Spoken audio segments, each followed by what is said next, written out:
और आज हमें किसकी बात करनी है दोस्तों? तो आज हम बात करेंगे वेदांग के बारे में। हमने चारों वेदों के बारे में कल पढ़ लिया है और आज हम डिस्कस करेंगे वेदांग या सूत्र साहित्य के बारे में। तो कहानी को समझिएगा, स्टोरी किस प्रकार से शुरू हो रही है। तो देखिए दोस्तों, हुआ ये कि 4 वेद तो बना दिए गए, चारों वेदों को लिख दिया गया। लेकिन जब ये 4 वेद बना दिए गए और आम लोगों के सामने ये रखे गए तो वह इन वेदों को नहीं पढ़ पा रहे थे। उन्हें इन वेदों को समझने में बहुत सारी समस्याओं का सामना करना पड़ रहा था। वो इनको पढ़ नहीं पा रहे थे और वो इनको समझ नहीं पा रहे थे।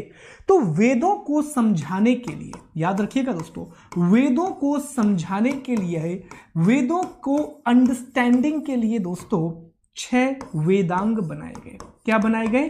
6 वेदांगों की रचना की गई। और ये 6 वेदांग का काम यही है कि ये वेदों को बेहतर बनाते हैं, ये वेदों को समझने में सहायता करते हैं। तो पहला प्रश्न आपसे पूछा जाएगा कि वेदांग क्या है, तो आंसर कीजिएगा वेदों को समझने हेतु रचित ग्रंथ, कंपोज्ड टू अंडरस्टैंड वेदा, और इन्हीं को दोस्तों वेदांग कहा गया। दूसरा प्रश्न वो आपसे पूछेगा कि वेदांग की संख्या कितनी है, तो आंसर कीजिएगा वेदांग 6 प्रकार के होते हैं। सबसे पहला होता है शिक्षा, ठीक है, और शिक्षा में उच्चारण की बात की गई है। याद रखिए, इंग्लिश में भी आप इसे शिक्षा ही बोलेंगे, एजुकेशन नहीं बोलेंगे। तो शिक्षा एक वेदांग का नाम है जहां पर उच्चारण बताया गया है, फिनेटिक्स के बारे में बताया गया है कि जो शब्द वेदों में लिखे हुए हैं आप उनका उच्चारण किस प्रकार करेंगे, आप उनको प्रोनाउंस किस प्रकार करेंगे। दूसरा जो वेदांग है दोस्तों, वो आपको याद रखना है, कल्प है, कल्प। और कल्प में रिचुअल या फिर जो रस्में होती हैं और समारोह होते हैं उनके बारे में बताया गया है कि जो भी रस्म होगी, जो भी समारोह होगा, उसका आयोजन किस प्रकार से किया जाएगा, ये सारी बातें कल्प में बताई गई हैं। तीसरा जो वेदांग है दोस्तों, उसे कहा जाता है व्याकरण। तो व्याकरण का अर्थ हम सभी जानते हैं कि व्याकरण क्या होता है। चौथा जो वेदांग है उसे कहा जाता है निरुक्त। अब निरुक्त में शब्दों की उत्पत्ति के बारे में बताया गया है, ओरिजिन ऑफ वर्ड के बारे में बताया गया है, जिसे इंग्लिश में एटाइमोलॉजी कहा जाता है। यहां पर यह बताया जाएगा कि आर्य शब्द है, संस्कृत शब्द है, गंगा शब्द है, तो इनकी उत्पत्ति कैसे हुई, इनका ओरिजिन कैसे हुआ, और इसी चीज को इंग्लिश में एटाइमोलॉजी कहा जाता है, शब्द की उत्पत्ति कहा जाता है। दोस्तों, जो 5वां वेदांग है उसे छंद कहा जाता है, और जो 6वां वेदांग है उसे ज्योतिष कहा जाता है, एस्ट्रोलॉजी कहा जाता है। जितने भी दोस्त यहां पर इंग्लिश मीडियम वाले हैं, याद रखना दोस्त, इंग्लिश में नाम यही है, आप देख रहे हो यहां पर निरुक्त ही होता है, ज्योतिष, कल्प, शिक्षा, छंद और व्याकरण, ठीक है। तो नाम आपके यही रहेंगे वेदांगों के। तो इतनी बातें आप वेदांग के बारे में याद रखेंगे। अब मैं आपसे प्रश्न कर रहा हूं, आंसर दीजिएगा। पहला प्रश्न, वेदांग क्या है? आंसर आप लोग करेंगे, मेरे साथ दोहराएंगे, वेदों को समझने के लिए बनाए गए ग्रंथ, ठीक है, स्क्रिप्ट कंपोज्ड टू अंडरस्टैंड वेदा। दूसरा प्रश्न, वेदांग की संख्या कितनी है? 6। नंबर ऑफ वेदांग 6, ठीक है। तीसरा प्रश्न, वेदांगों के नाम बताइए, नेम दी वेदांग। आंसर करेंगे शिक्षा, व्याकरण, निरुक्त, छंद, ठीक है, ज्योतिष और कल्प। ये 6 आपको वेदांग देखने के लिए मिलेंगे। साथ ही साथ दोहराते जाइए, चीजें आपको आसानी से याद हो जाएंगी, ठीक है। चलो आगे बढ़ते हैं। तो वेदांग या सूत्र साहित्य इन्हीं को कहा जाता है। अगले टॉपिक पर अब हम आ जाते हैं, ठीक है। अगला टॉपिक दोस्तों जो यहां पर है वो है पुराण। अब हमें किसके बारे में बात करनी है? अब हमें पुराण के बारे में डिस्कस करना है कि आखिरकार पुराण क्या होते हैं।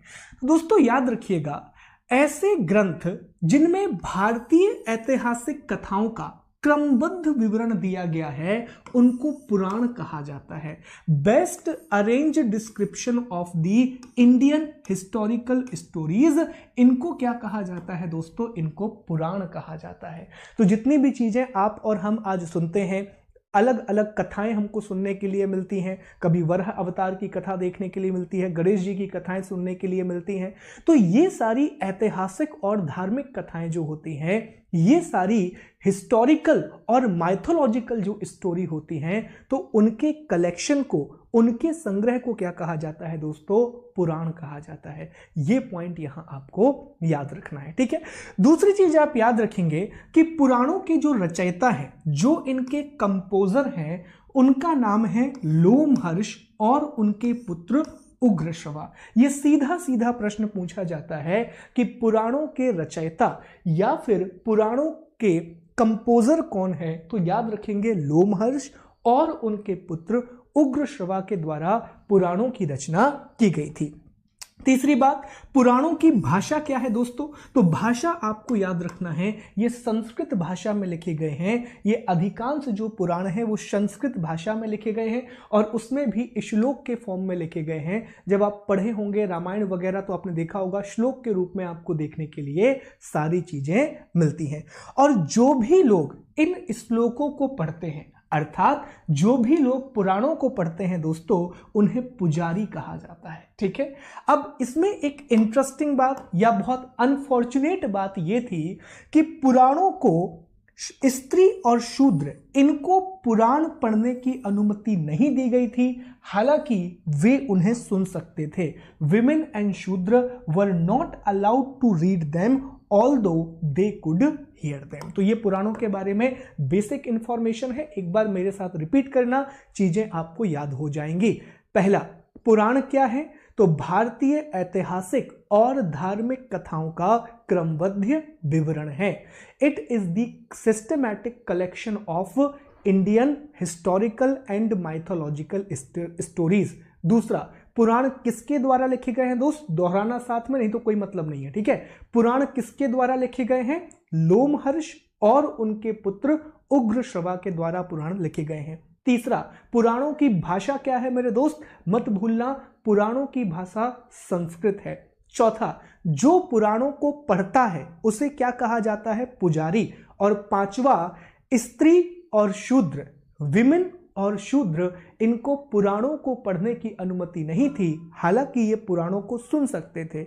दे could not read Purana although they could listen the पुराण।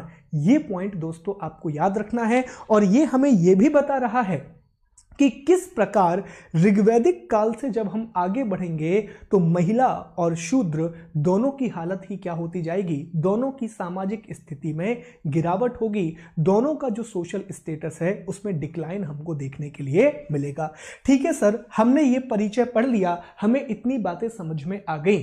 अब ये बताइए कि पुराणों की संख्या क्या है? तो याद रखना, पुराणों की संख्या 18 है। जिस प्रकार वेदों की संख्या 4 थी, वेदांग की संख्या 6 थी, उसी प्रकार पुराणों की संख्या 18 है।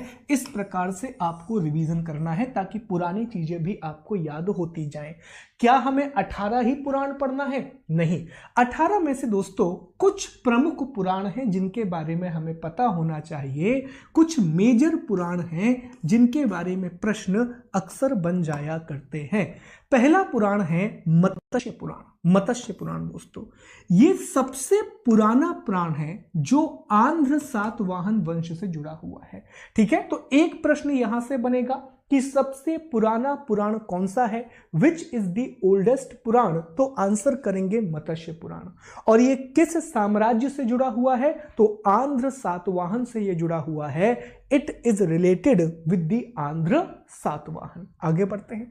दूसरी चीज, दूसरा पुराण है विष्णु पुराण और विष्णु पुराण का संबंध मौर्य वंश के साथ है, मौर्य डायनेस्टी के साथ है। तो अगेन यहां से प्रश्न बनेगा विष्णु पुराण का संबंध किस वंश से है? तो याद रखिएगा Vishnu Purana is associated with the Mauryan dynasty. Maurya राजाओं के वंशावली को बताया गया है। लीनेज ऑफ मौर्यन किंग आपको यहां देखने के लिए मिलेगा। फिर दोस्तों तीसरा आता है वायु पुराण और वायु पुराण का संबंध गुप्त वंश के साथ है।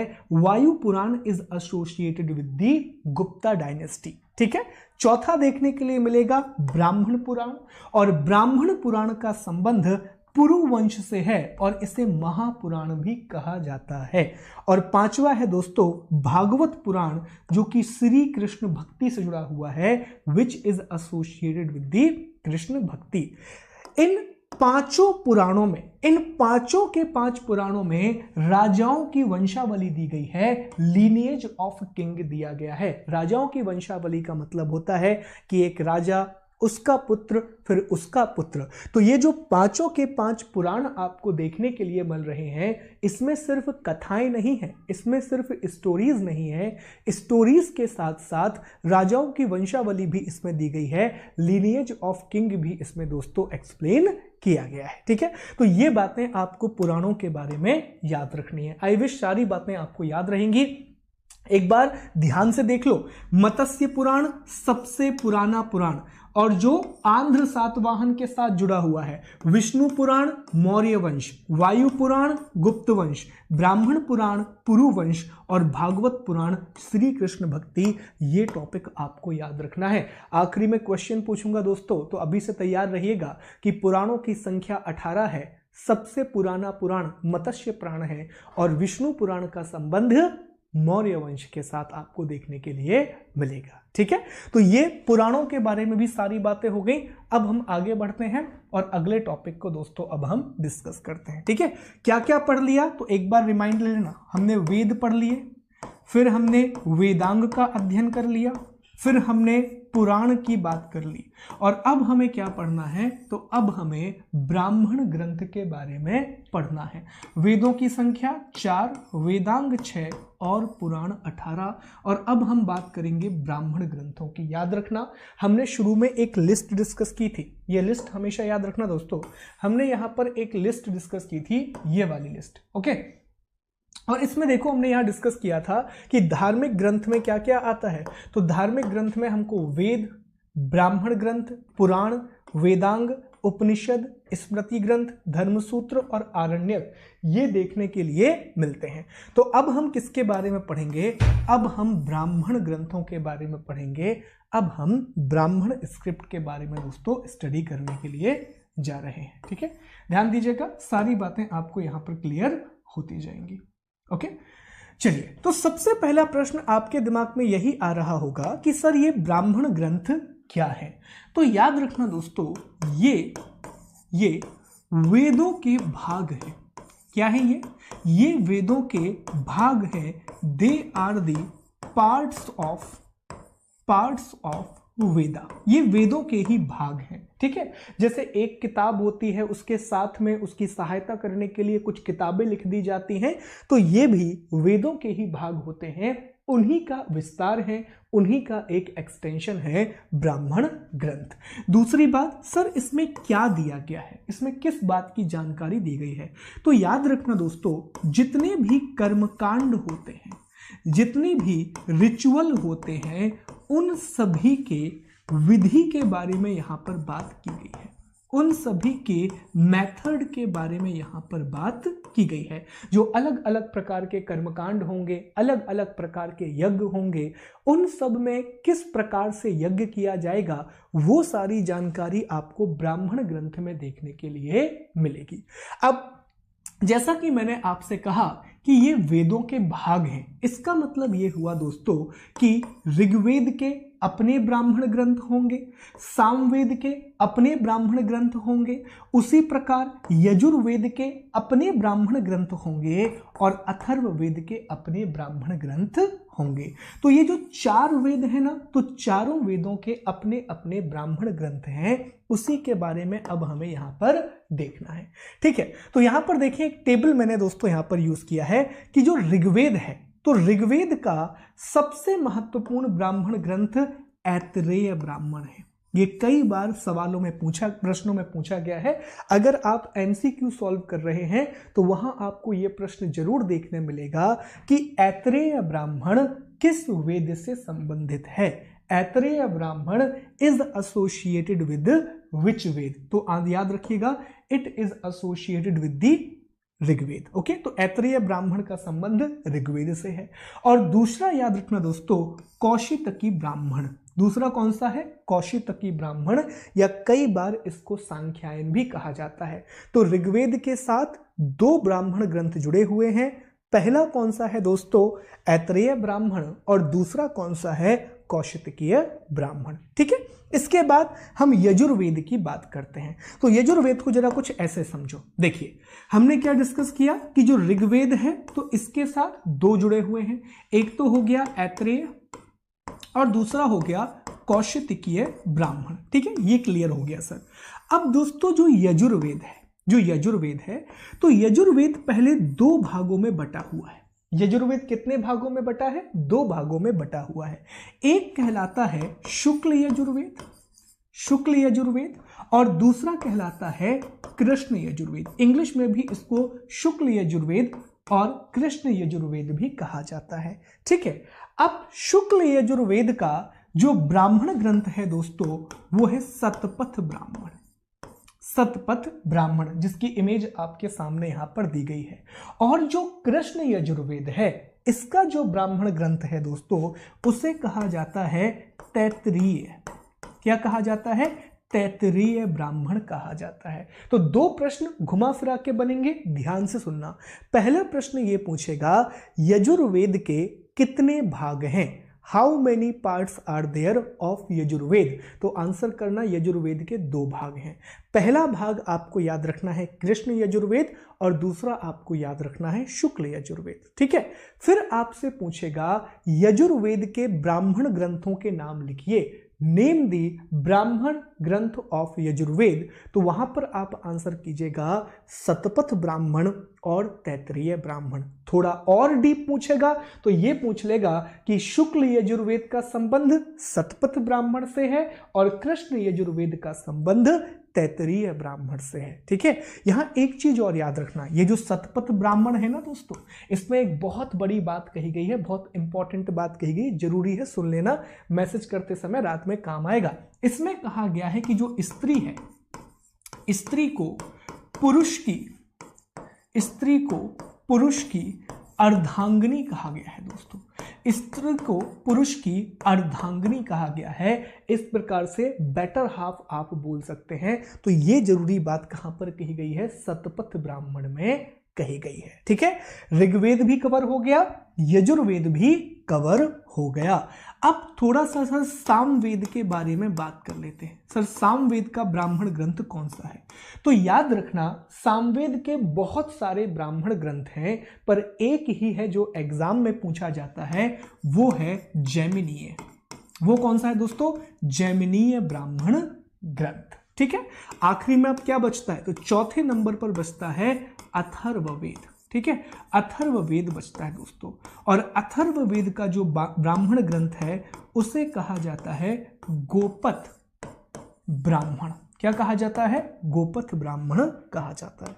तो एक बार ये टेबल देख लो ध्यान से। ऋग्वेद ऐत्रेय ब्राह्मण और कौशितकीय ब्राह्मण, शुक्ल यजुर्वेद शतपथ ब्राह्मण, कृष्ण यजुर्वेद तैत्तिरीय ब्राह्मण, सामवेद जैमिनीय ब्राह्मण और अथर्ववेद गोपथ ब्राह्मण। और ये नोट याद रखना, शतपथ ब्राह्मण में स्त्री को पुरुष की अर्धांगिनी कहा गया है। ठीक है, आई विश सारी चीजें आपको याद होती जा रही हैं। यहीं पर मेरे साथ अगर चीजों को दोहरा रहे हैं दोस्तों तो निश्चित तौर पर आपको चीजें याद भी होती जाएंगी। तो मुझे बताइए क्या ये टॉपिक भी आपके दिमाग में क्लियर है?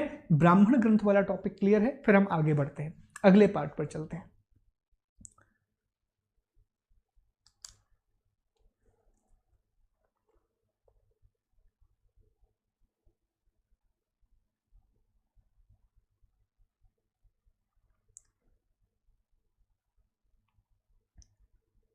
ओके,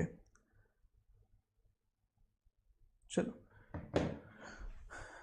देखो भैया, यहाँ पे हाय गर्ल्स हेलो गर्ल्स मत करो, ये चीज़ें तो बाद में भी हो जाएंगी। पढ़ लो अभी ध्यान से, खुद पढ़ लो, सामने वाले को पढ़ने तो है, बाद में हो जाएगा सब कुछ यार।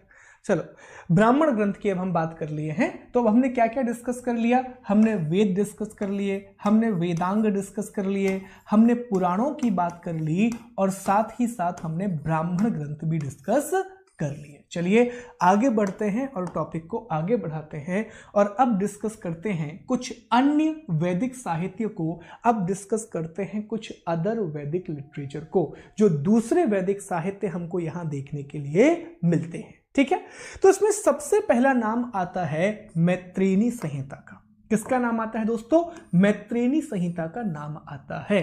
अब ये जो मैत्रेयी संहिता है इसमें स्त्री की सर्वाधिक गिरी हुई स्थिति को बताया गया है, विमेन की वर्स्ट पोजीशन को यहां पर बताया गया है।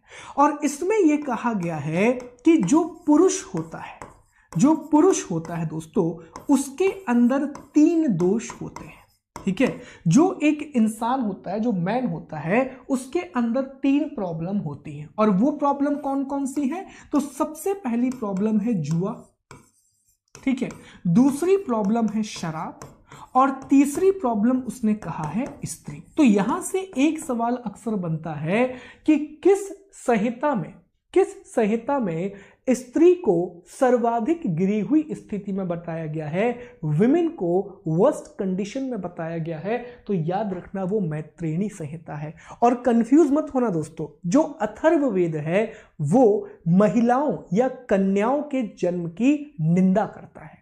ठीक है, वो कन्याओं के जन्म की क्या करता है दोस्तों? निंदा करता है। तो ये पॉइंट भी आपको यहां पर याद रखना है, जबकि मैत्रेयी संहिता में स्त्री की सर्वाधिक गिरी हुई स्थिति बताई गई है। ठीक है, आगे बढ़ते हैं। यहां पर फिर अगला टॉपिक देखने मिलेगा मनुस्मृति, जो कि बहुत ज्यादा चर्चा में बनी रहती है। तो देखिए, मनुस्मृति जो है वो सबसे प्राचीन स्मृति ग्रंथ है। It is the oldest Smriti book. ये पहला पॉइंट यहां आपको याद रखना है। आपको याद होगा जब हम वैदिक साहित्य पढ़ रहे थे तो वहां हमने एक लिस्ट को देखा था, उसमें वेद था, ब्राह्मण ग्रंथ थे और वेदांग थे, और उसमें एक स्मृति ग्रंथ भी था। तो अक्सर ये प्रश्न पूछा जाएगा, सबसे पुराना स्मृति ग्रंथ कौन सा है? आंसर क्या करेंगे दोस्तों? मनुस्मृति। अब पुराना रिवीजन करते हैं, ठीक है। सबसे पुराना वेद ऋग्वेद, सबसे पुराना पुराण मत्स्य पुराण, और सबसे पुरानी स्मृति मनुस्मृति। ये 3 क्वेश्चन आपको यहां पर याद रखने हैं। और दोस्तों, ये जो मनुस्मृति है इसका संबंध शुंग काल से है। It is associated with the Shunga dynasty. ये पॉइंट भी आपको यहां पर याद रखना है। देखिए, मनुस्मृति बेसिकली कहा जाता है कि ये शुरुआत थी कानून बनाने की। ये शुरू के कानून आपको देखने के लिए मिलेंगे कि इसमें यह बताया गया था कि समाज को किस प्रकार से आगे बढ़ना चाहिए, समाज का ढांचा कैसा होना चाहिए, समाज में किन नियमों का पालन किया जाना चाहिए। ये सारी बातें मनुस्मृति में एक्सप्लेन की गई हैं। ठीक है, अब मनुस्मृति के बाद अगला आता है नारद स्मृति। तो नारद स्मृति भी एक स्मृति ग्रंथ है और इसका संबंध किससे है दोस्तों? गुप्त युग से है। It is associated with the Gupta era. अब यहां पर आप रिवीजन कर लो कि नारद स्मृति का संबंध गुप्त वंश से है। तो वह कौन सा पुराण है जिसका संबंध गुप्त वंश से है? तो आपको तुरंत याद आएगा कि वायु पुराण का संबंध गुप्त वंश से है। तो वायु पुराण गुप्त वंश, नारद स्मृति गुप्त वंश, मत्स्य पुराण आंध्र सातवाहन, विष्णु पुराण मौर्य वंश से संबंधित है। तो ये क्या है, इस प्रकार से अगर रिवीजन करेंगे ना पुरानी चीजों को कंपेयर करते हुए, तो चीजें ज्यादा दिनों तक आपको याद रहेंगी, इसकी मेमोरी आपकी ज्यादा इसमें याद रहेगी। ठीक है, तो ये आपके